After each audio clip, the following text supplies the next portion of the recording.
จำปามาลาหลากสีน้ำใจแสนดีไม่ตีสุขสันต์มี12มีของ14มีป่าเพณีที่ดีต่อกันมีหลายชนเผ่าคือสายสัมพันธ์ที่ฮักแพงกันคือปั้นข้าวเหนียวของบ้านเฮาหัวใจของอายอยากจะหมายปองอยากเคียงคู่ครองกับน้องแก้วตาจากน้องเจ้าจนเท่าแผ่นฟ้าหักดอกจำปาจนเบิดหัวใจสิฟ้อนลำวงโตที่ต้องนำกัน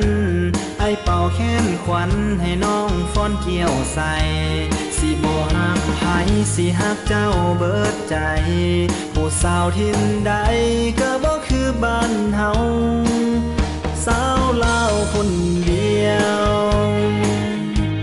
ผู้บ่าวเมืองลาวฮักสาวเมืองลาวฮักดอกสีขาวจำปาบ้านเฮาบ่อยากฮักไผอยากจะฮักเจ้าอยากพาน้องสาวเข้าประตูวิวาเคียงคู่นวลน้องไปจนสัวนิรันดร์เคียงคู่จอมขวัญไปจนสิ้นชีวาให้ความหาเฮานั้นเคียงคู่ฟ้าให้ดอกจำปานั้นเคียงคู่แขนคือแดนข้าวเหนียว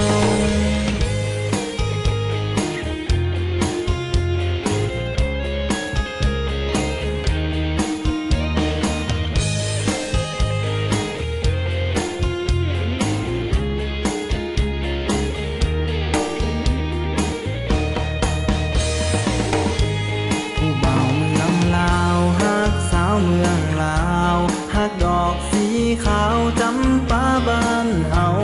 บ่อยากฮักไผอยากจะฮักเจ้าอยากพาน้องสาวเข้าประตูวิวาเคียงคู่นวลน้องไปจนสัวนิรันดร์เคียงคู่จอมขวัญไปจนสิ้นชีวาให้ความฮักเฮานั้นเคียงคู่ฟ้าให้ดอกจำปานั้นเคียงคู่แขน